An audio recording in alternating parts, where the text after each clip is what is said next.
Welcome to Nauck's Vintage Records, Vintage Record Auction 71 Highlights Reel. Reel number one, probably of two. We'll see how it goes. This is for this particular catalog, which many of you have already received in the mail. This is your Auction 71 catalog featuring a wonderful Edison Diamond disc recording with Sergei Rachmaninoff as pianist, alleged composer, and signatory right across the label in the white field. Very, very nice. We'll get to that and many more records here shortly. But let me just mention a couple of things first. If you go to 78rpm.com, you will find a copy available as a PDF file on that website where we are listing all the records that we're about to show in this highlights reel. The records that we're about to see are for sale in the current auction catalog, which closes on Saturday, April 23rd, right, Jack? Saturday, April 23rd. So you've got plenty of time to get your bids in on any of this stuff that we're going to be showing to you over the next 2 or 3 hours. We've got an awful lot of stuff in this particular catalog. Not so much quantity-wise, we actually have fewer records this time around than we've had in the last several lists, but in terms of quality, it is all there. We are going to feature in this first reel the stuff that is aesthetically appealing, either because they're unusual labels or something special about the record itself, and then in the second highlights reel, we will be showing the really high dollar stuff. So depending on what it is you're interested in, you may want to go directly to one reel or the other. We're going to start off with lot number 96. This is an example of a group of records that I picked up in Tomball, Texas, just a few miles from here, right next to Spring, Texas, where we're located. A guy called me up with a bunch of records for sale, and he happened to have about 30 Pre-Dog Victors, which is kind of nice find. Just want to show this to you because it's pretty representative of the others in the catalog. They, for the most part, have really, really clean labels, as you can see, but the grading is not quite as nice as we would want. They have been previously enjoyed.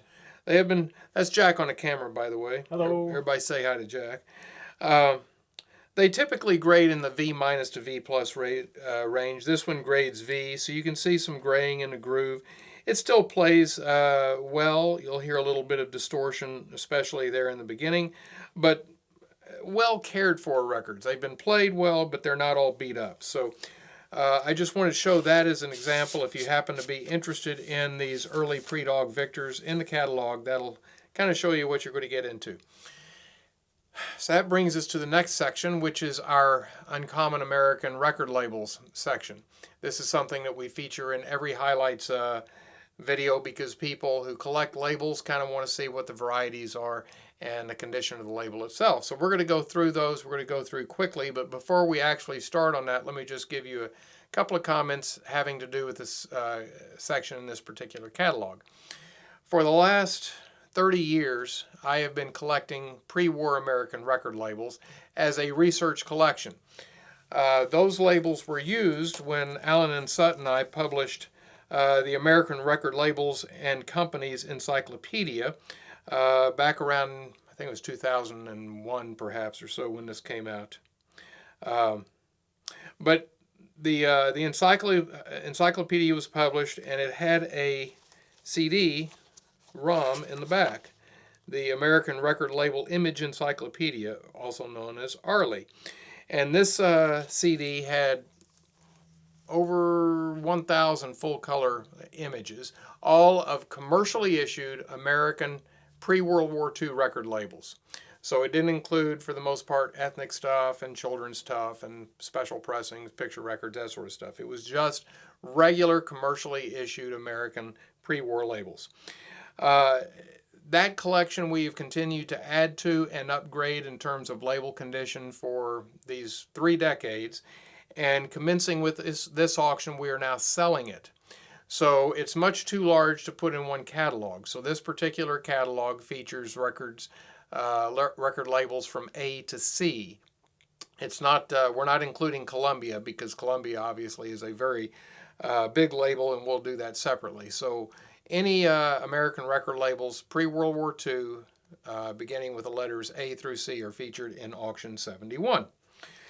Now, in the catalog, you will see notations next to the record label name in an outline form, like I.A.1, whatever. Those refer to label varieties that we came up with, or I came up with, as I was working on this collection. So the only information that you're going to find on what those label varieties mean is in this PDF file, which actually came loaded on the Arley CD. The Arley CDs have long been out of print, but I can email a copy of this PDF to any one of you who would like it. Just drop us a line and I'll be happy to send that over to you by email. It is basically a label taxonomy. You'll see the label names and then the various varieties and sub-varieties under that.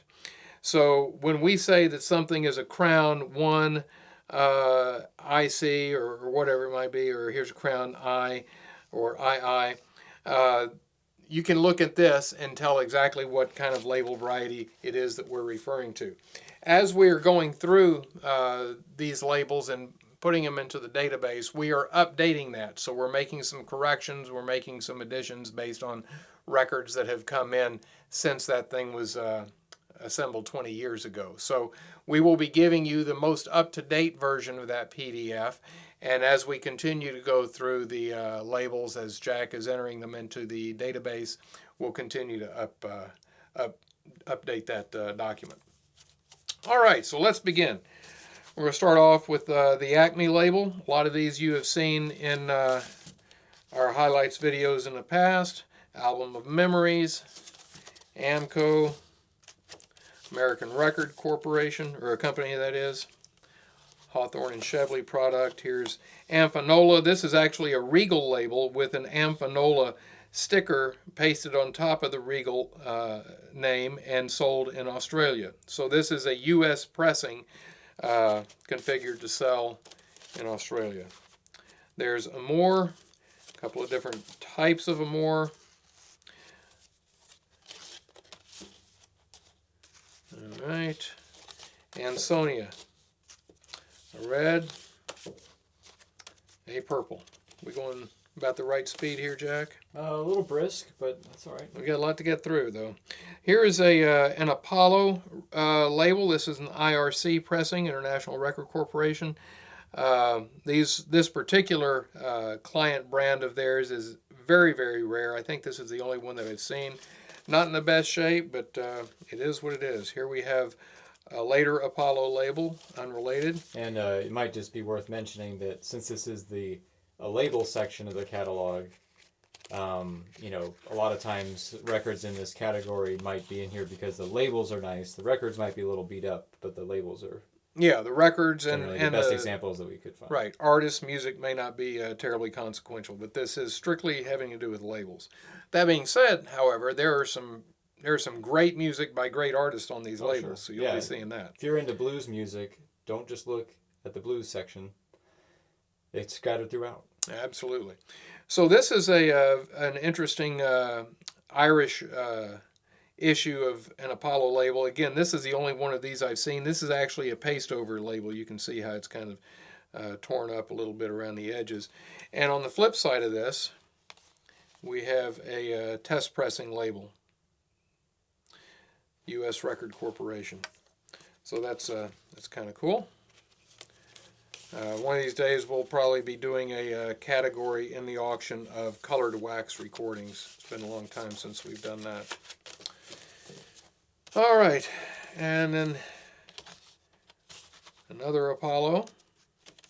It's a Pathé Perfect product. You can tell by the 36,000 series label number here. And here is a late blue Apollo and a red Apollo. Some of these, some of the labels that you're going to see are actually post-war, and I'll explain more of that when we get to them. Several different varieties of Aretino. Aretino was a brand out of the Chicago area, which... Why don't you take one out just so people that don't know it could see what that looks like. Absolutely. So that's an Aretino record. How about that? Where's the label?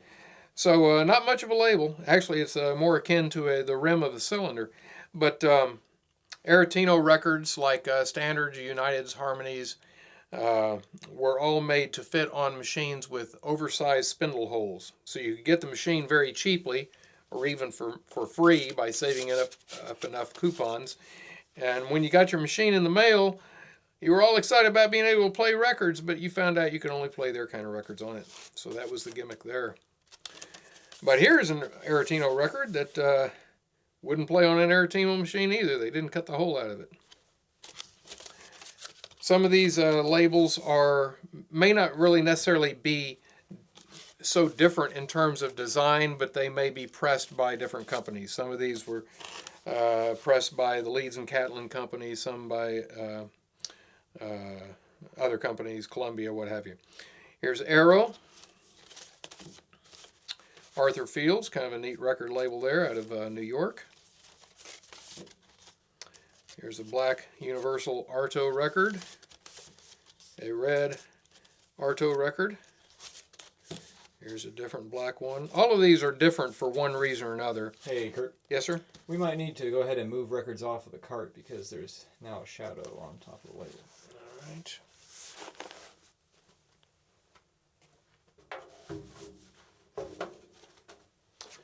So even though some of these things may look the same, there is some difference of one sort or another, and that's why they're all here in this collection. And I'm not going to go through that here in this video because it'd take us forever for me to look at them.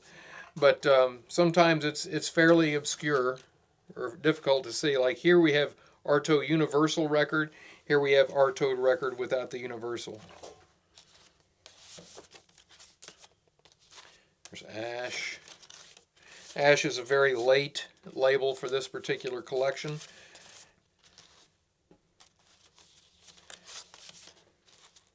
Ash was produced post-war as well. So I had mentioned that we're going to have some labels here that are post-war. If a record label that was a pre-war label continued to make records in the post-war period, not always, but generally, I would go ahead and include post-war examples along with it just to kind of fill out that label. So some of these recordings you see here may not technically be pre-war, but they are included just to make everything as complete as possible. Here's Audola. Autograph, I think was it the last catalog we did Marsh Autograph special pressings or the one before? And they all blur together after a little while. They do. So we had a bunch of different autograph labels. I think it was 2 auctions ago. This is a very unusual autograph label. This is the only issue found so far to bear this particular Marsh autograph style. So that's very cool. Somebody's going to want that.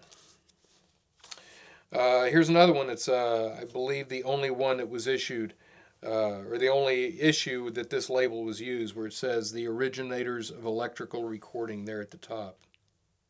That's super cool. And then after the autograph label, they went to the Electra label. Here's a banner label, which is unusual. Most of the banners that you run across are going to be blue, like this. But here's kind of a tan one. Unrelated banner.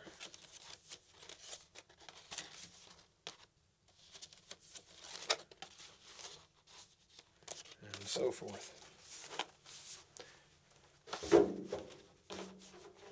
Obviously, not all of these records are either rare or valuable. But we're trying to be a complete label collection, so that means that we're going to feature the common stuff along with the rare stuff. So we continue on with banner. You know, as I assembled the collection, I could have gone just hog wild and tried to collect every color of every size and every type style, every font style, every notation about needles, every notation about prices and various locations that the price or the catalog number might appear on the label. Well, I don't have enough time for that, nor do we have the shelf space for it. So Well, it's good that you showed restraint. yeah, no kidding.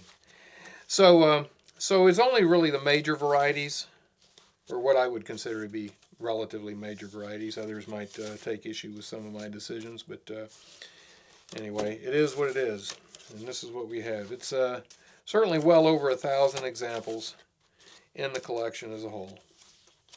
You recall how many we had in this particular auction, Jack?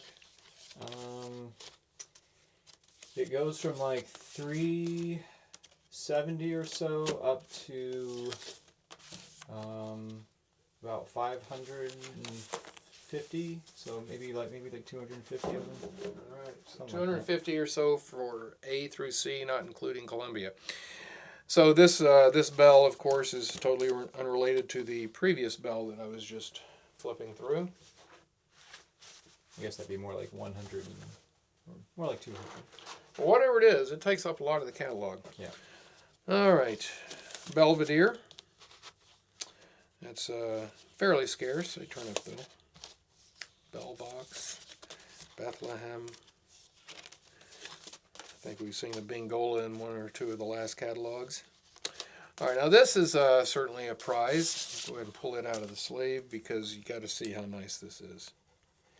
Here's Frankie Halfpint Jackson, a black vaudeville performer and blues singer on a Black Patty record.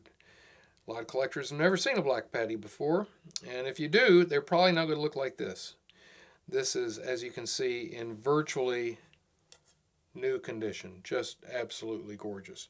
We have a $7,500 minimum bid on this record in the catalog, which is kind of a high price even for a Black Patty, but in that condition, you're not going to find a better one. Especially when it's a race artist. Might as well show the flip side while we're at it. Because there are things like Vernon Dalhart on Black Patty, but those turn up much more frequently, and they're usually not as worn. But the race stuff typically is very tough. Yep. Ralph Waldo Emerson organ solo on Black Patty as well. But just for the label, it's still a very expensive record. Mm-hmm. Okay, so there we have that. That is a very, very nice record, and I'm going to hand this over to the cameraman. I'm going to set it over here on the table. Yeah, just put it on the table. Don't give it to me. So that we will refile that in the appropriate place. All right, going to Black Swan. We've been through Black Swans in past highlights videos. This is the earliest style with a kind of little curly cues on the Black Swan letters, and the style of the swan is different as well. That's actually a very rare label style. It quickly changed over to this where you have a sans serif type font. Black Swans came in many different colors, which make them kind of fun to collect. There's your orange and black. Here's kind of this is also a rare labels variety where you have a black field with the yellow letters across the top. That's kind of cool. There's your blue, black, red, green, and kind of a reddish orange. Like a scarlet. Some of these colors may not necessarily be true label varieties. Sometimes it might just be the ink or the way the label was printed, and that's sometimes kind of not easily determined. But if they were substantially different, I went ahead and collected both types. And there's a purple Black Swan. Blue, green, purple Black Swans, those are pretty hard to find. Another red. Again, this red would have been different from the previous red, or it wouldn't be in this collection. All right, this is the final Black Swan label, which is very interesting because it presages the Paramount Black Swan label. It came out a year or two later. Paramount licensed or purchased Black Swan Masters and reissued some of them on the Paramount label. So you have the same kind of a wing logo deal going on up here on this as you would normally see on that Paramount. And like when they had those going on, they would say like formerly Black Swan, whatever number. Oh yeah, right. Yeah, those were indicated there right on the label. All right, now this is another record which is very, very rare. This is a blue disc, and it's not just a blue disc. This is a blue disc by Duke Ellington, the Washingtonians. We have Choo Choo on this side and Rainy Nights on the flip side. Again, a record that you can see is in pretty nice shape. Not nearly as nice as that Black Swan or the Black Patty. This grade's V++, but for what it is, it's a very clean record. It's in good shape for the shape that it's in. That's right. We got a couple of label scuffs on this side, a few scratches on the record, but in decent shape. Label's very clean on this side, just off center. Well, it's not necessarily off center. It's just that the circle around the whole label is like egg shaped, kind of. It's like an oval. Yeah. So I don't know what's up with that. One thing I should mention about blue disc, they're called blue disc because the wax is a very, very dark blue, which is typically not even noticeable unless you take it outside in the sunlight, and then it'll pop out at you. But I believe Mark was telling me that on this one, you take it outside and it still looks black. Maybe the blue ink guy went home early that day or something. Yeah, maybe so. But any blue disc, regardless of who it is, just like Black Patties, that's going to be a rare and expensive record. At least the original ones. As opposed to this one. Right here. Yeah, this is a post-war reissue of the blue disc. Again, included in the collection just for completeness' sake. Good luck finding a copy of that original disc, though. So yeah, don't overlook that one. All right, so here's an early Bluebird label, not related to the later Bluebird label. So this Bluebird is Blue Space Bird. Bluebird, made by RCA Victor, is put together, which is why it doesn't come next. We go to Blue Space Note here. So you got your blue notes. There's also a pink and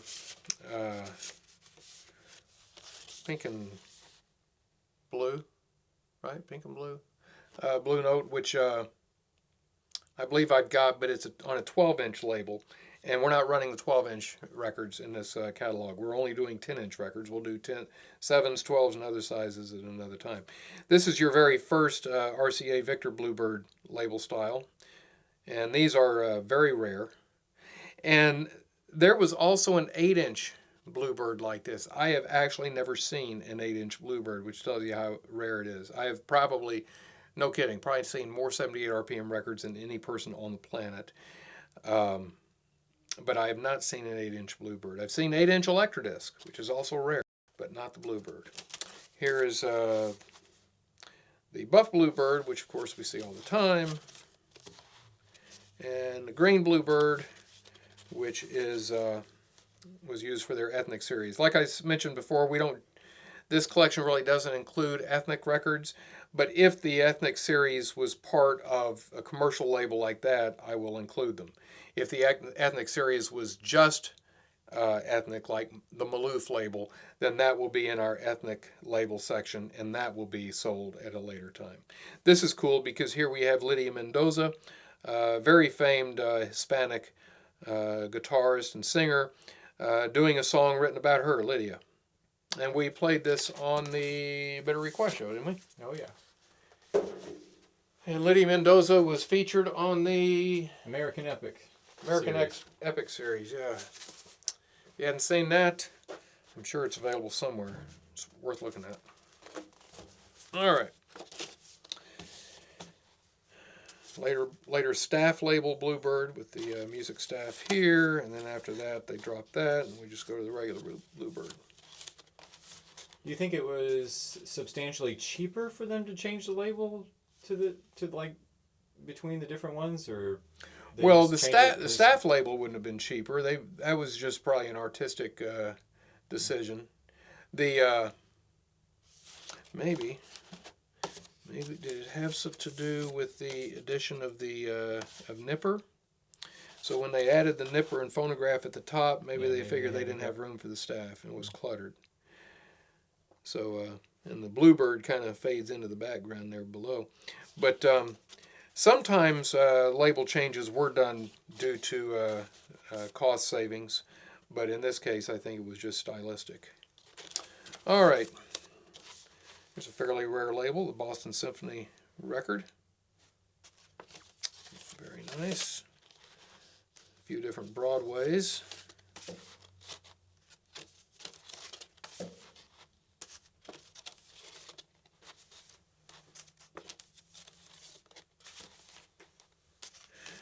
You guys have pause buttons on your computer, so if you see something and you want to go back and check what the actual label variety or the difference might be, you can stop it and kind of check that out.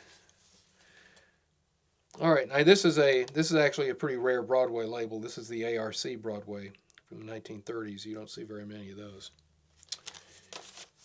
Here's Bronze, a very crude, primitive label out of Los Angeles.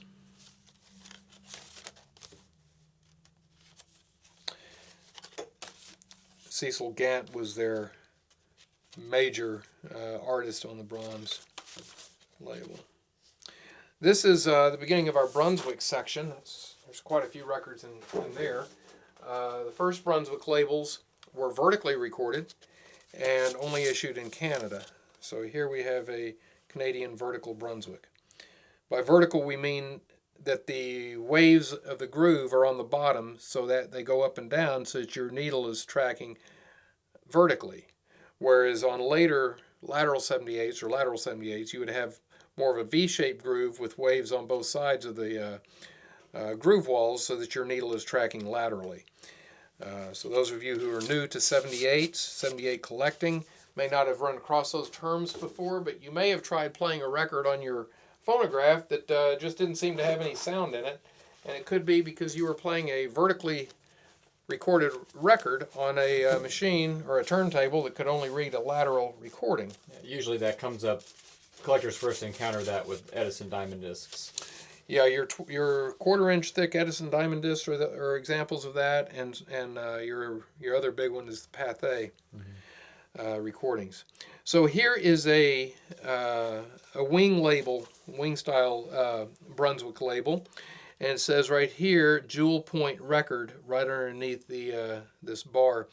So that's your clue that this is a vertical record as well. So they were called jewel points because you played them with a sapphire stylus that you didn't have to change every time like you would have to change a steel needle. And the way a vertical record looks in the light is just a little different as well. And once you've kind of spent time handling a lot of different records, you'll eventually learn to pick up just by looking at the grooves as to whether or not a record may be vertical versus lateral. All right, there is a... yeah, that's another vertical. Red. Here we have green. Here we have blue. And black. And again, any verticals were Canadian. Brunswick did not produce vertical records for the U.S. market. Brunswick, by the way, is the same company that makes or made Brunswick pool tables. So if you have a pool table in your music room, it's really nice if you have a Brunswick one. Just like if you have a piano in your music room, it'd be kind of nice to have a star, would it not, Jack? Oh, that would be ideal. Star Piano Company is the company that was responsible for Jeanette Records. Is it the same Brunswick we're talking about that makes bowling balls as well? Yes, same company, Brunswick pool tables and bowling balls. If you happen to have a bowling alley in your music room, it would be very cool if it was Brunswick. All right.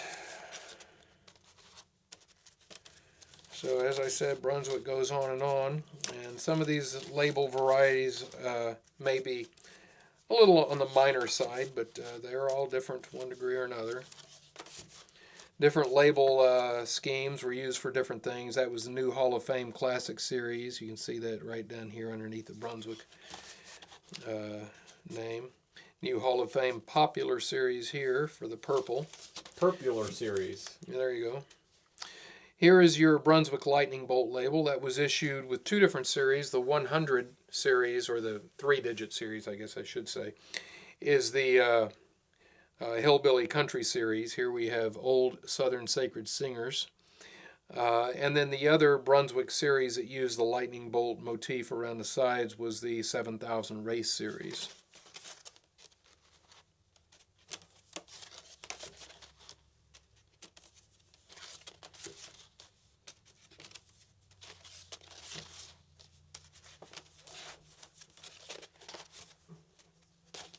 Let's not get them out of order.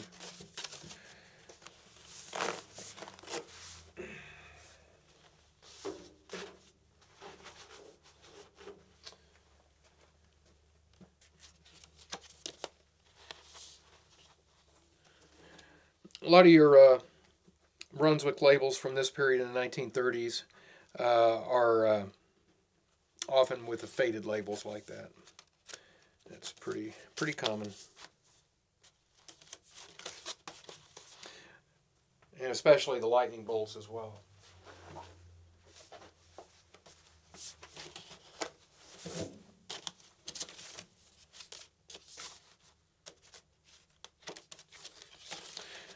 Boy, there is a lot of good stuff on these Brunswick labels, isn't there, Jack? Oh, yes. Oh, my goodness. I remember the first time that I found a friend of mine gave me a copy of Riverboat Shuffle by Red Nichols on Brunswick, and I was so excited that I called up my other few record buddies I had at the time, and they were like, "Yeah, Red Nichols." So it wasn't big peanuts to them, but I was pretty excited. Oh, yeah, absolutely good stuff. So here is a foreign series Brunswick with the purple label. And then after that style, they went to the black and silver.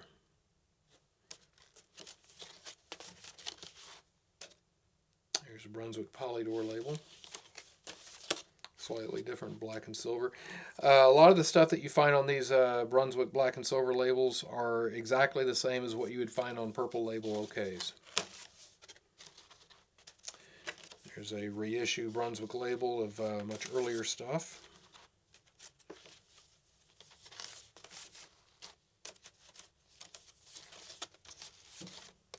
That's a post-war Brunswick label. Here you see a little star over the eye, which is different than that, where it's just a dot. Here's a disc jockey sample copy pressing of a Brunswick. And that takes care of our Brunswick selection. As I mentioned, since we're only doing 10-inch records, in this auction you will probably see more Brunswick labels in a future catalog when we do our 12-inch label pressings. Okay, Buckeye. It's another very rare international record pressing. Pretty scarce. That's why the only one that I've got here is got some scratching out. The title was incorrect on the label. Somebody scratched it out and wrote the correct title in underneath. Buddy. Oh, we've had fun with this record. Let's take that out. This isn't in the best shape, but there's a Buddy record. We played around with one of these labels when we introduced our Buddy scheme. Familiar with the Buddy scheme, Jack? Oh, yes. Jack and I came up with a Buddy scheme over some pancakes, as I recall. Yep. We'll talk about that later. Busy Bee. So we looked at the Aretino label. We saw the big 3-inch spindle hole. Busy Bee had a similar situation. You'd get your Busy Bee phonograph very cheaply, or for no money at all. Then you found out that the Busy Bee turntable had this big square lug in it, and you couldn't put a record down on there without chipping out a hole in your 78, which sometimes you find. But people were loath to do that, and it wasn't easy to do without destroying the record. Just get a different turntable platter, and then you're all set. Well, that was the thing, but turntable platters were not as easily swapped out either, because one turntable platter doesn't typically fit on a different turntable motor. But the nice thing for the Busy Bee guys, is that, or for the Busy Bee company, is that you could play a Busy Bee record on a regular machine, right? So I could put this on a Victor machine and play it, whereas that Aretino record with a big hole wouldn't really fit on the platter as easily. I'd have to very carefully center it and hope it didn't slide around. So Busy Bee records were backwards compatible in that sense. Sometimes you had an oval cutout, sometimes you had a more rectangular cutout. Most of your Busy Bee records are going to be single-sided discs. The label varieties, Busy Bee was produced by a number of different companies, and they all are slightly different to one degree or another. The label variety actually itself was pretty much the same. But when you see these with the patent information around the top, that's going to be a two-sided record. So those are your two-sided Busy Bees. They're pretty scarce. Cameo. Cameo's a label that we're all familiar with. Jack, if I happen to run across something that's significant in terms of the artist or content, you can point that out because I'm not necessarily able to see what I'm showing here. All right, so there we have Cameo. Man, whoever came up with that version of Cameo, I don't know what was going on. Exactly, man. I'll give you a headache trying to read those things. I really don't get that. This Cameo label, I did not have in my possession when I did the Arley CD 20 years ago, and I left it out. And somebody brought it to my attention and said, where's a Cameo that's a black label with a little border around it? And it took me years to find an example of this. This is actually a very scarce record label. You see these, right, without that little scrolly thing around them. And you see this with the scrolly thing around, but not the head at the top. But you don't see this nearly as often in my experience. But here's one. So we got that hole filled. There are a number of things in the early Arley CD where I just had a picture, a photograph of or a slide or something that I had gotten from someone else because I couldn't find an actual label to scan. And sometimes I just mentioned something and I didn't have a picture of it at all because nobody seemed to have one. But over the years, I've been able to fill in a lot of gaps.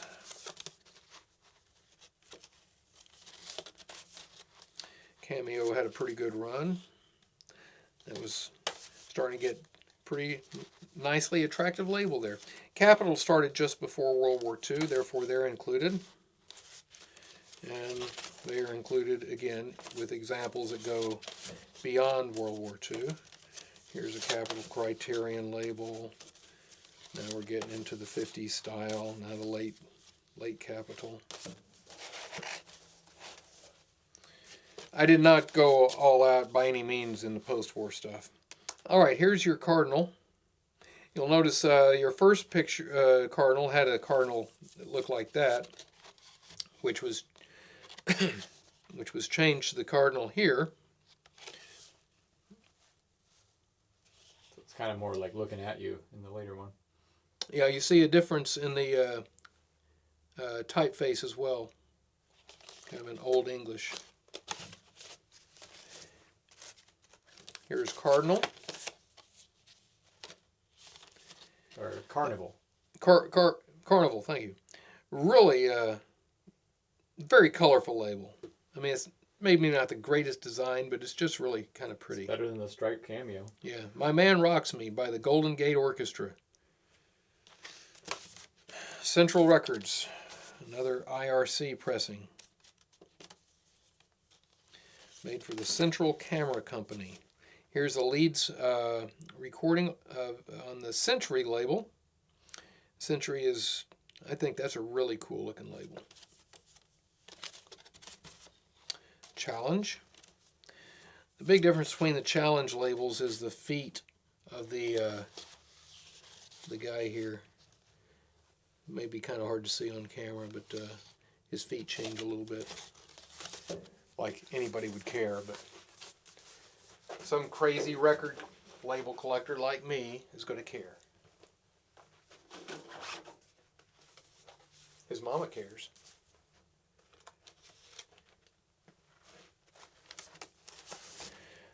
Okay, here is an international record label, which was a real cheap uh, product for somebody who wanted their own label. You just buy the blanks and stamp your own company on it. So here we have Champion Record stamped on top of that. That's pretty cool. Is that cool, Jack? There's no feet on that one. Let's see here. What does it say? Champion Record for any disc talking machine. Okay. So that's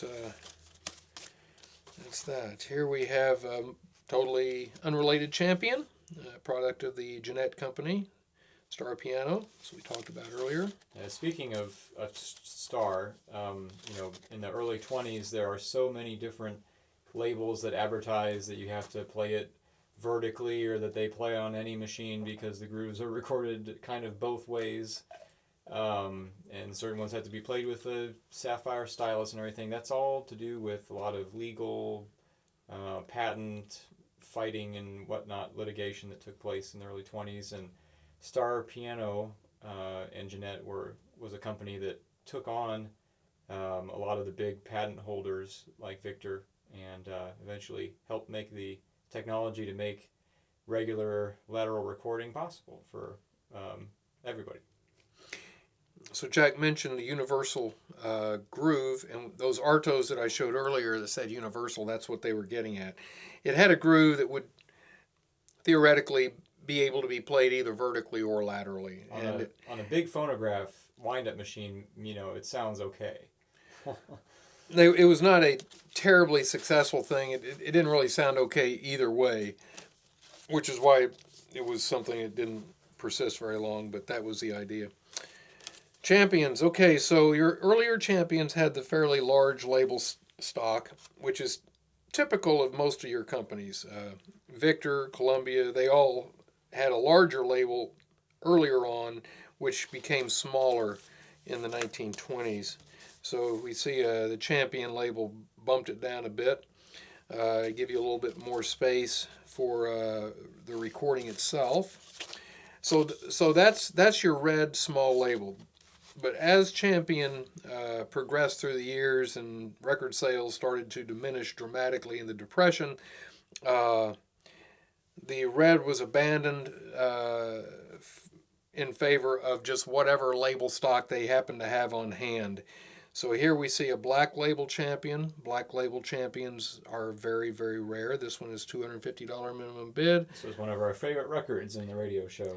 We play both sides of this on the Bitter Request show. It is a great record by the Bluebird Trio. Nice little vocal group. And then we have a green label Champion. The green label was what Jeanette was using at that time for their sound effects series. And so they just grabbed some green labels and overprinted them with the Champion. And those are very rare. This is a $250 minimum bid by the Nippers Brothers and Parker. And here we have a Decca Champion. So Decca bought rights to some Champion sides and reissued them. And you'll note at the bottom it says Decca on the bottom, so that's how you know the Decca Champions. And certainly they're not nearly as valuable or rare as the original pressings. However, that doesn't mean that they are not valuable and rare. I sold a Decca Champion of somebody for several $1,000s. So just because it's a Decca product does not mean that it is something to be flipped by in a crate of records if you happen to run across them. Chappelle and Stinnett. This was a couple of vaudevillians who created their own record label. Typically, Alan Sutton and I had decided not to include vanity-type records and labels that were specific to individual performers, but we did make certain exceptions just kind of on a case-by-case basis. One of the things we looked at, does the record have like a legitimate catalog number on it? So for instance, this is not just the matrix number of the company that recorded or pressed the record. It's actually got its own catalog number. So that had something to do with it. How were the records marketed? Were they just sold at the performers' gigs, or was it a mail order company? What was going on with that? So Chappelle and Stinnett did appear in the Arley and Arlac materials, whereas something else like Gurney label that Lawrence Welk did does not appear. All right, so that was one Chappelle and Stinnett label. Here's another one. It's a very, very rare label regardless. But the one that I just showed you, the maroon and gold, in my experience, is harder to find than this one. So along with Black Swan, and when we get to it here, we've got the Broom. Oh wait, well I guess we're supposed to have already passed the Broom record, aren't we? Well, let's see. Do you have Broom in our super rare section? Yeah, he's probably just down on the shelf there. Yeah, he comes before Clarion for sure. But so, Chappelle and Stinnett were another early African American owned label, correct? Yes. Were they? Yeah, I guess you could say they were owned. They weren't really owned. It wasn't a label. They weren't. At least Chappelle and Stinnett were. Well, what I'm saying is Chappelle and Stinnett they didn't have a record company. Yeah. That they were licensing or paying another company to make their records, right? Whereas Black Swan, the Pace Recording Company, they were doing their own thing. So that's a distinction. So let's before I get to that, we'll go to the Broom record that Jack was just mentioning. Yeah, sorry, so Broom, I forgot to stick that in there. Broom is the first black owned and operated record label, and they produce very, very few recordings. This is one by Clarence Cameron White, who was a violinist, and I found reference on the internet. It suggested that he was the most prominent African American violinist of the early 20th century. So whether or not that's true, I don't know, but that's what they said. We did play this on the Bitter Request show. It certainly did not sound remarkable by any means, but it was not a terribly exciting selection either. But regardless, it is a historically very interesting record, both because of the label company and because of the artist. And it's also kind of a cool record because it uses the spindle hole as the O in records. So that's, for what that's worth, Jack. That's actually kind of, it's that looks like it would be a fairly obvious thing for a company to do, but actually that was done very, very seldom. Nobody really did it. Even this record here I'm looking at that's coming down the pike, Clear Tone, they missed the mark on that one. They could have done that really easily. All right, so let's go to Clarion.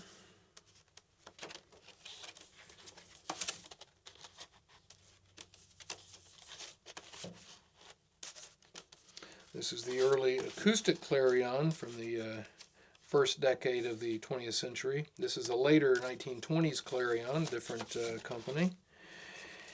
And in this Clarion was a product of the Columbia company initially. Clarion, Harmony, Velvetone, and Diva were all dime store labels that were produced by Columbia. This really shouldn't be in the collection, but I put it in because it's just awesome cool and pretty scarce, but primarily because on the bottom it says Made in USA. So this record was produced here, but it was sold in Australia. But because it says Made in USA on the label, I just had to stick it in. Pretty scarce. All right, the classics. This is very late post-war period. Claxtonola, your blue label, and then your dark blue label. Those actually are two different label colors. That's not just an anomaly in the label stock itself. You'll find some good stuff on Claxtonola, Jack. Oh yes, there's a lot of the best jazz stuff from the mid-20s is on there. That's a Bridgeport Die and Matrix label. And you'll find a lot of the same sides by the same artist issued on different BDM labels. Like Jelly Roll Morton, for instance. You'll find certain of his titles that appear on a lot of different labels. And those, if you got the money and the patience to do it, are kind of fun to collect. So this is the one where they decided not to make the O the center, seems like a missed opportunity, but I guess it would be off center. It'd be off center if they did. So it's record. Yeah, unless they did with a broom and they put an S on it, in which case Yeah, you can there center you it go. out. So clear tone, that's another international record client label.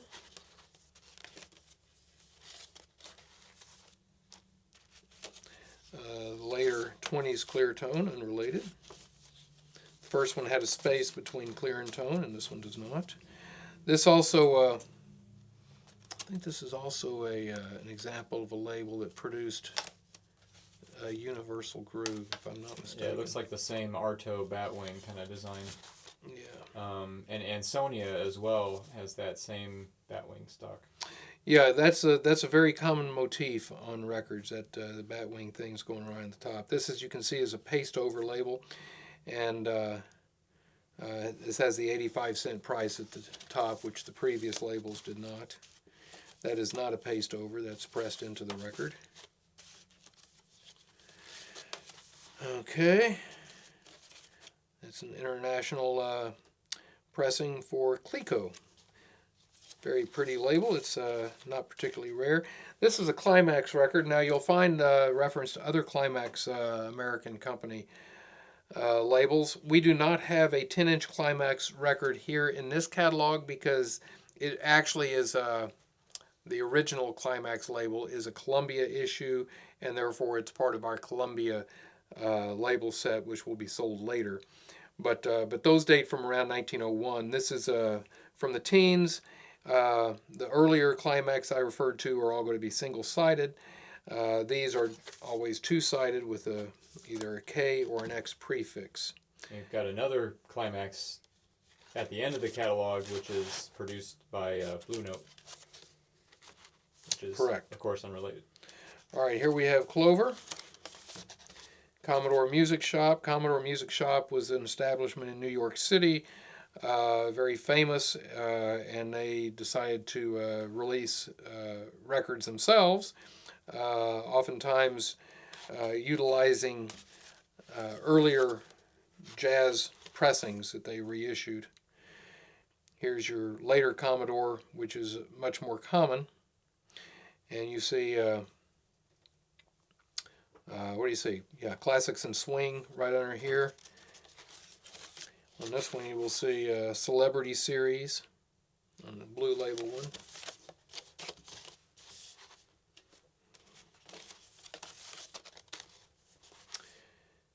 Star Maker Series, how about that? Billie Holiday, I hear she's up and coming. You think so? Yeah, I think she's going to do well. You think they made her a star? I think so. Okay, here's Concert. A nice, nice looking label. I don't know if you can get in on this, Jack. There's some numbers here in the runout. Here's one, and here's you one. You can can move the record a little bit, and the light might hit it just right. There you go. So these are the kind of numbers that one would expect to see on a Leeds and Catlin pressing. Leeds and Catlin recordings oftentimes will have the 5-digit number in mirror, so it looks weird because it's a negative, but that's a tip-off. Okay, here we have a Concert record, pretty short-lived company, early 1920s. Concert tone without all the border decoration, and the same thing. Okay.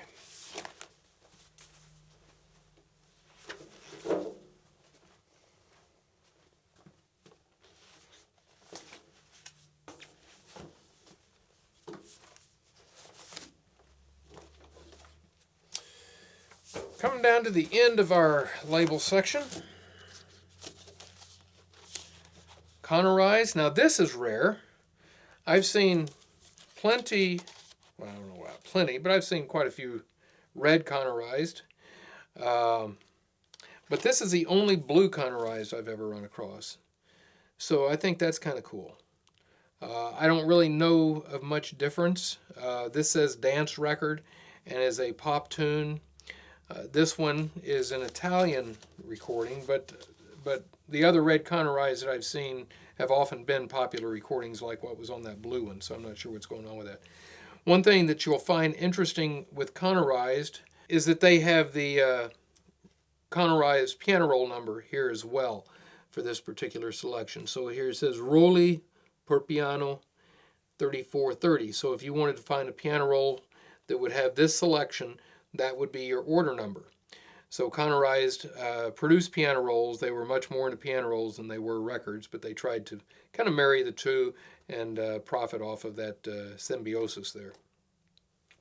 All right, well, let's go to Conqueror. Conqueror was a Sears and Roebuck label.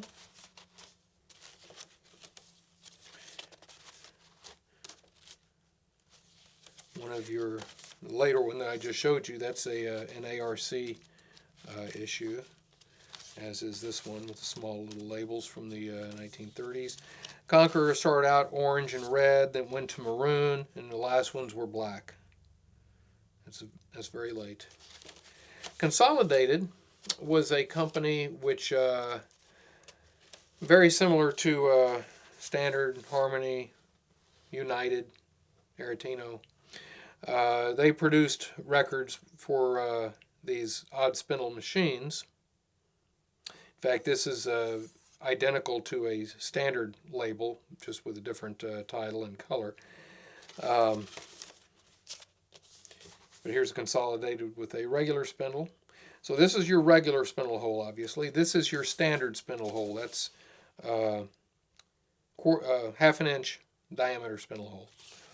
Then you have your Harmonies, which is a 3/4 inch, which I don't have one here because we aren't doing H's. And here is your United type spindle hole, which is a 1 inch. So Consolidated, you can find them with all of these different spindle holes.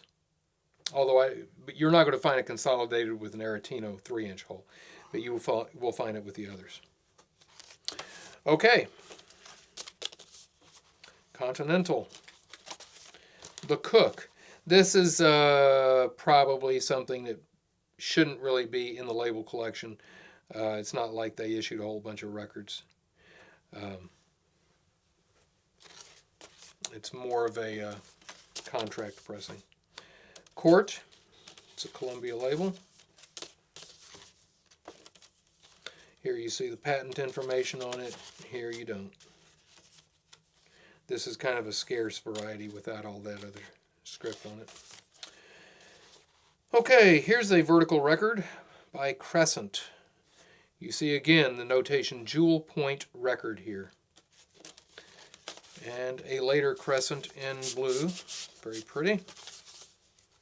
Most of the Crescents you'll find are actually going to be the incised label 8 inches in diameter. And like a Pathé of that time period, it would be a black. The whole record is black, but then the incised or engraved area is filled in with a white pigment. Craytona. Different Craytona label color. All right, this is a very rare label as well, Crown. This is the only one of these I've had. Now, originally this would have been silver, but as is often the case with these early silver labels, the silver kind of gets rubbed or flaked off or turns to dust or something, and you're just left with this kind of a brownish background.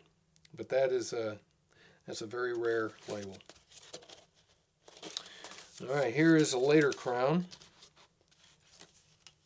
Here we see Universal Phonograph Record.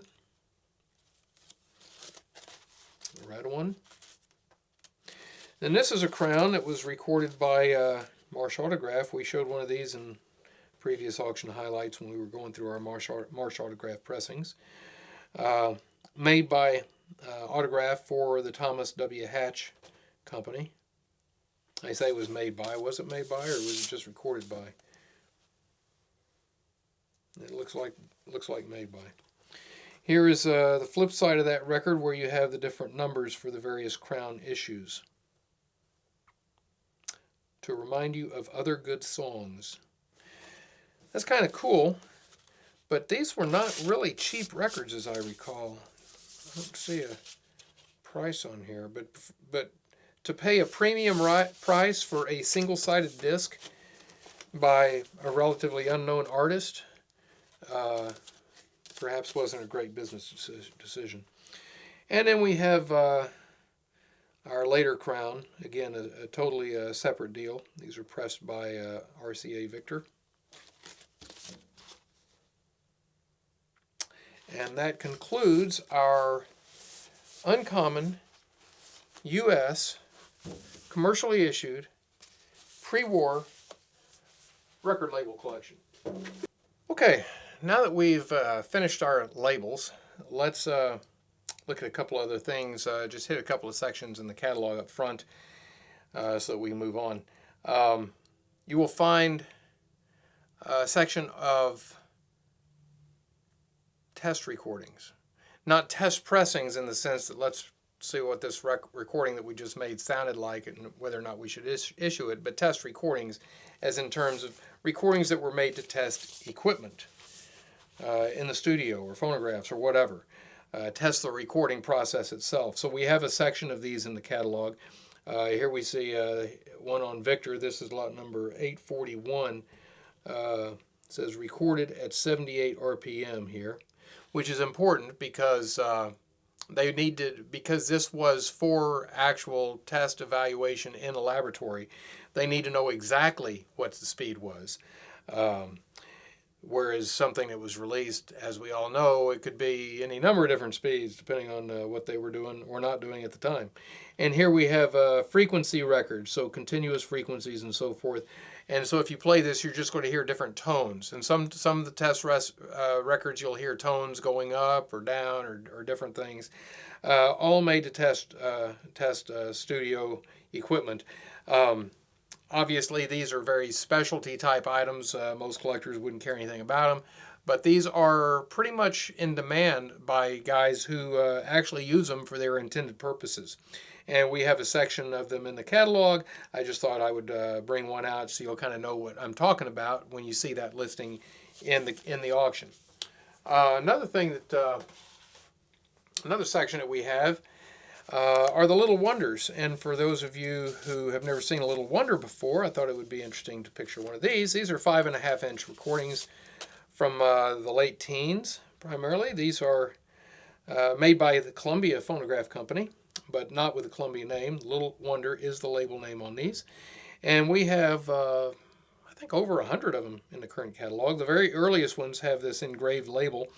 They're all single-sided discs, as we can see.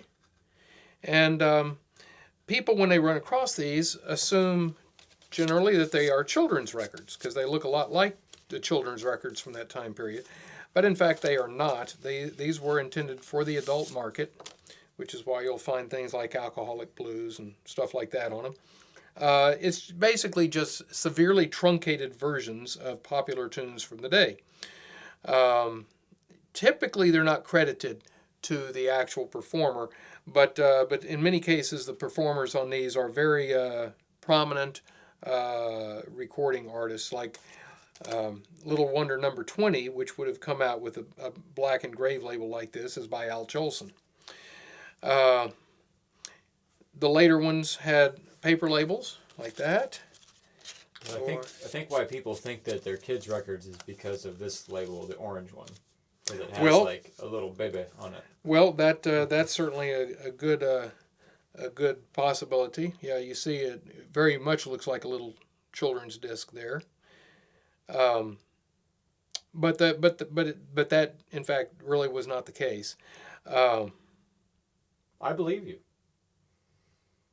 It was just for people who are on a severe budget. The performances are great. You're just not going to get all the verses on Little Wonder that you would get on something else. Something a little bit more substantial. Okay, so that's what Little Wonders look like. They're not rare at all. There are Little Wonder numbers that have never turned up, though, so those would be rare. Especially towards the end of the Little Wonder series, there are a lot of gaps, and those gaps were probably not allocated to Little Wonder records at all, but to other things. In fact, we've got some stuff back in the archive little 7-inch picture discs from the early 1930s in that little wonder range, which are extremely rare. The only ones I've seen are the ones that are back here. And one of these days, those will come up in an auction. In the meantime, however, let's jump from the little tiny ones up to the really big ones. So we're going to hit all the oversized records and get those out of the way. We're going to start off with a couple of records that are in the 14-inch acoustic section in the front of your catalog. You know, I have not been calling lot numbers on any of this stuff, Jack. Have you noticed that? Don't even start. It's too late now. Oh, Jack. I think we ought to start over. All right, so here is lot number 286. This is a 14-inch Columbia from around 1906. All right, that's a pretty big record. Just to give you an idea, this is the 12-inch record that we looked at before. All right, so you can see the 14-inch disc is pretty good size. And we'll just mention that we have discophile sleeves for these odd-size records. Yes, we do. And so don't dismay if you have a collection of 14-inch acoustic recordings, because we've got you covered. We've got your records covered specifically. We don't have 20-inch sleeves, but we do have 16-inch record sleeves. So here's lot number 287, these Special Deluxe Victor record. These were also issued just as deluxe record instead of Special Deluxe. Very rare records. These 14-inch discs did not see production very long, didn't sell a whole lot of copies, and because of their oversized nature, typically would get broken sometime in the last 120 years. The back of it has a little tag, by adjusting governor. Can you read that, Jack? Governor, what does that say? It's got a mark there. By adjusting governor to permit of but 60 revolutions per minute, you will obtain best results from this record. How about that? So, played at 60 RPM. So, you actually did get more playing time on these than you would have a smaller diameter record. Not simply because of the larger diameter, but because of a slower speed. So, that's kind of neat. Here is a 16-inch Pathé. Very nice. 14-inch Pathé. I'm sorry. 14-inch Pathé. Very, very nice condition. You're going to have a hard time beating that. By Caruso. This was recorded by Caruso originally on cylinder, but later issued on disc.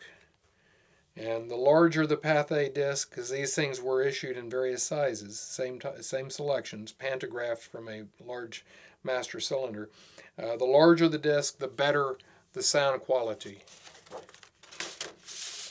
Same idea between a regular standard size cylinder and a concert cylinder. They played the same length of time, but the 5-inch diameter cylinders had more volume and frequency response. Here is a 14-inch Phonotypia.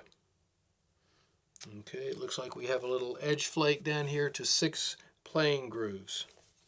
Again, single-sided disc.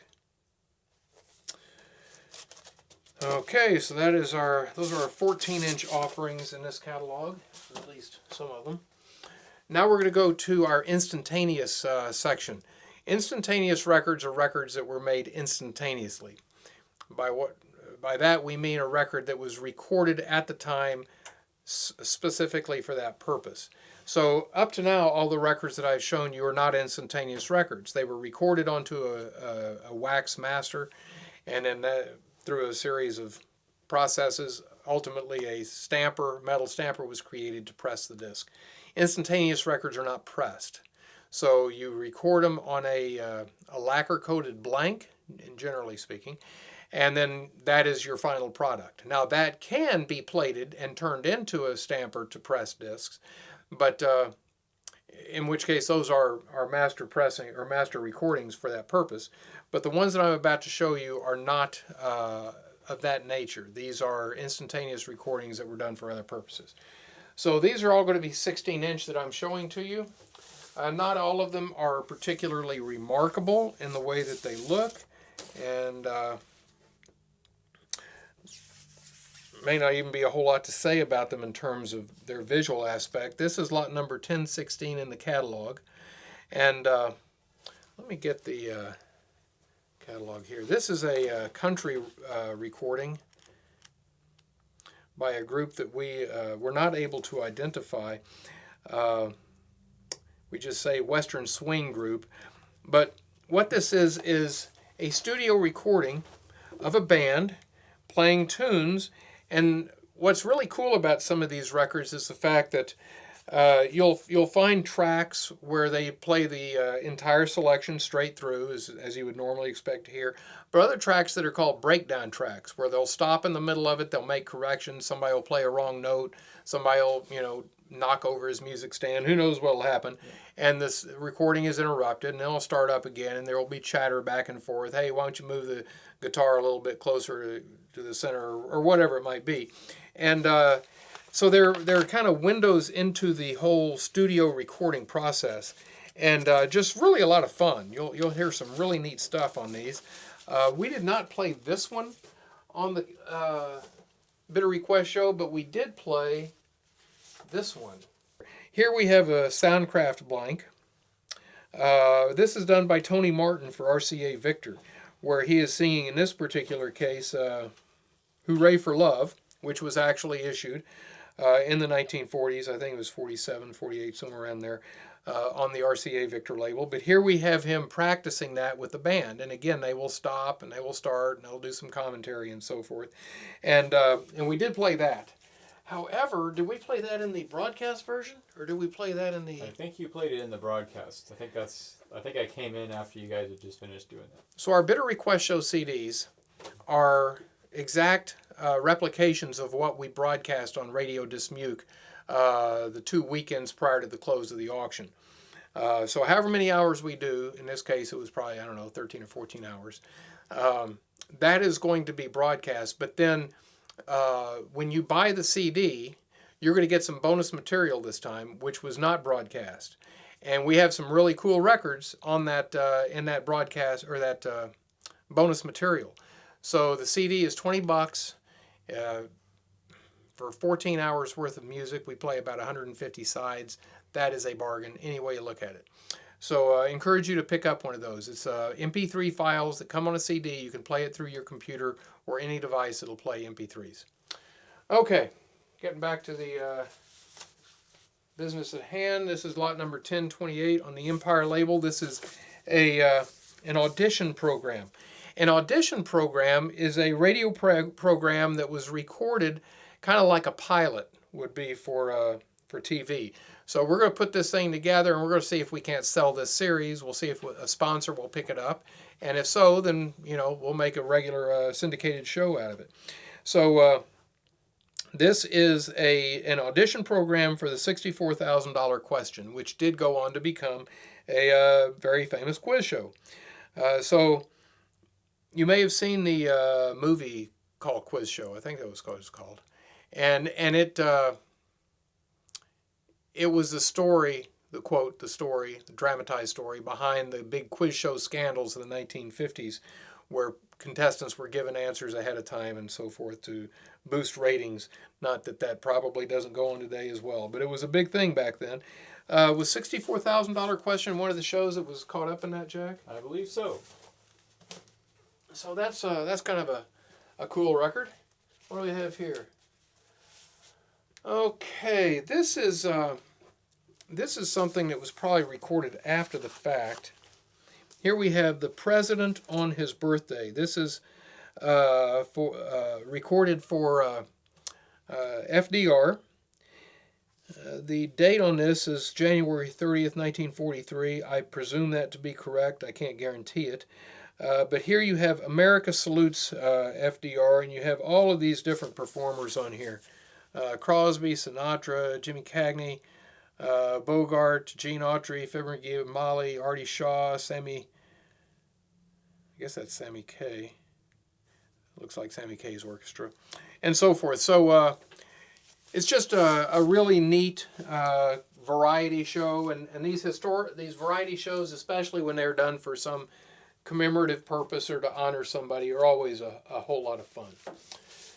Okay, Rudy Van Gelder was a fellow in New Jersey who did a lot of recording of very famous jazz individuals, and we've got a number of recordings in the current auction featuring his label of recordings that he's taken. So these are really cool, and should bring an awful lot of interest on the part of our jazz collectors.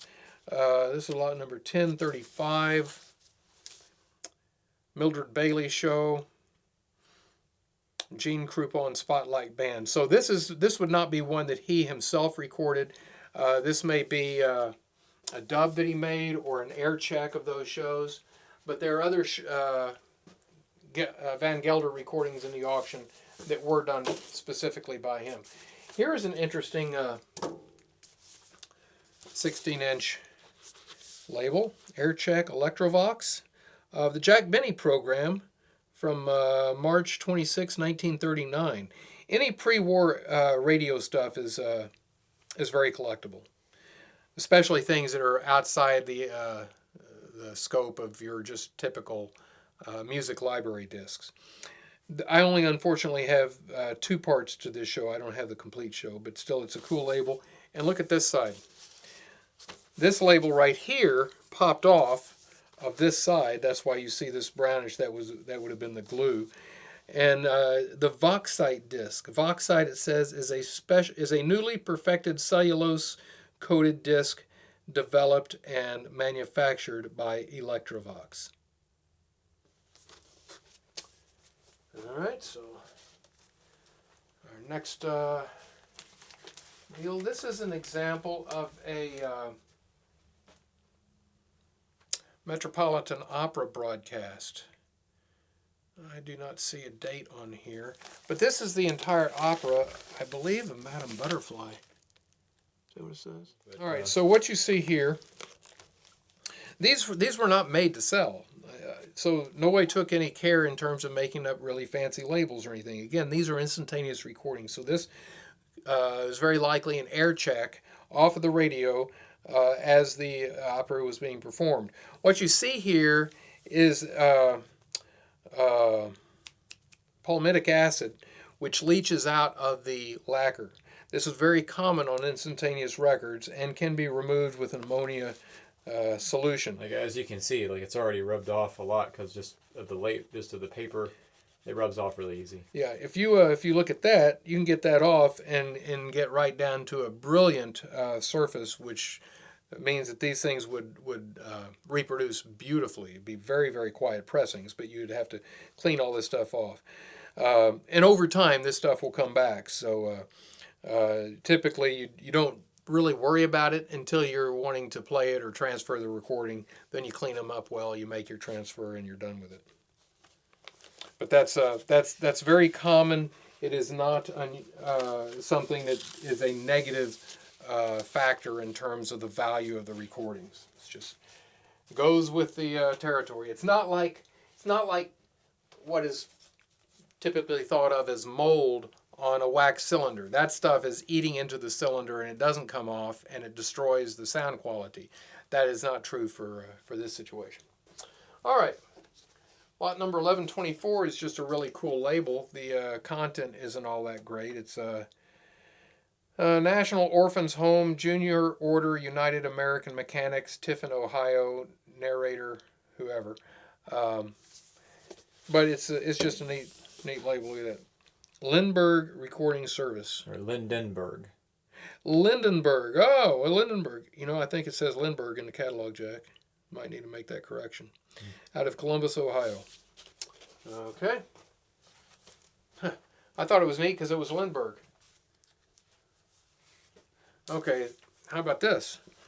Bartok Studio, New York City. I'm pretty sure this didn't have anything to do with Bela Bartok. Maybe there's some other guy named Bartok. But this is a live recording from January 7th, 1950 by the New York Philharmonic Symphony Orchestra with Dmitri Mitropoulos conducting. And this is Frederick Pickett's piece, Overture, Curtain Raiser to an American Play. I don't think that this was a premiere performance. It may have been, but it is performance by an American composer of one of his pieces, so that's got some value right there. Down below here you see it says a reference recording, so that's oftentimes what instantaneous records were used for, as kind of a reference recording for either the performer, the conductor, maybe the studio, or an archive, like the NBC archive would have reference recordings of their broadcasts.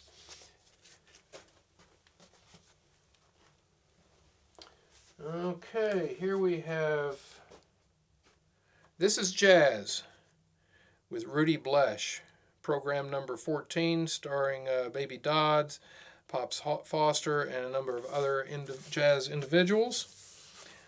For reference recording only, it says around the top. Nothing fancy on the label, just they weren't carrying what it looked like. They were concerned about the content of what's in the grooves. Audio devices, recording blank.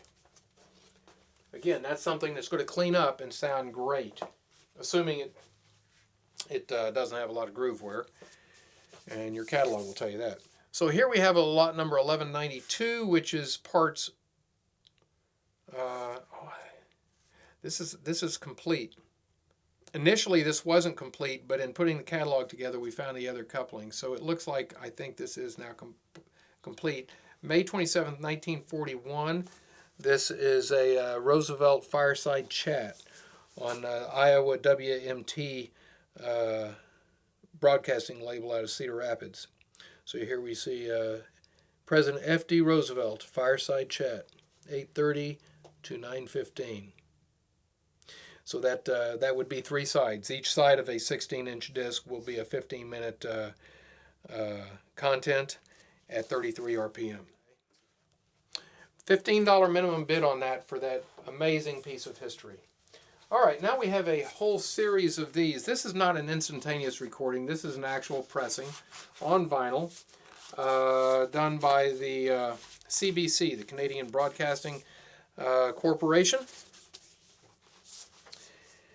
And this is a series, it's an international service, transcriptions, of Canadian content, music by Canadians, performed by Canadians, to be broadcast maybe in Canada, but also outside the country. Here is the Ford Dealers of America Ford V8 Review World Broadcasting System. This is a 1930s transcription. Pretty scarce record. It would be hard to find a copy of that. Should do pretty well in the auction. Some nice dance band tunes. Minimum bid $50 on that. That's kind of a very thin shellac material. Pretty fragile. We do have some shellac, some thicker shellac recordings. Okay. All right. Tribal Law, it says. This is a series from a series of Red Book radio programs. So Red Book, the women's magazine, would have stories inside that they decided that they would dramatize and make a radio show out of. And so that's an example of that. We've got several of them in the catalog, and I believe that those are also available with a group bid if you wanted to purchase them all. This is a promotional Capitol recording. All of these that I'm showing you right now are pressings and not instantaneous records. This is vinyl, as you can see, of the Rocket Ship from Recordland series. Capitol Records Children's Division, featuring Bozo the Clown, Bugs Bunny, Tweety Pie, Woody Woodpecker, and rocket ship sound effects.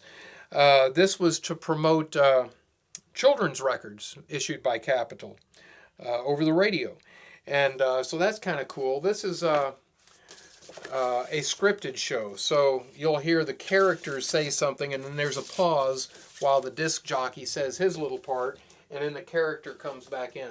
Kind of that deal.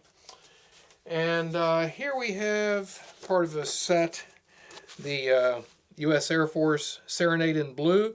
If you're really interested in kind of light classical music, military band stuff, some kind of lush arrangements of popular music and so forth.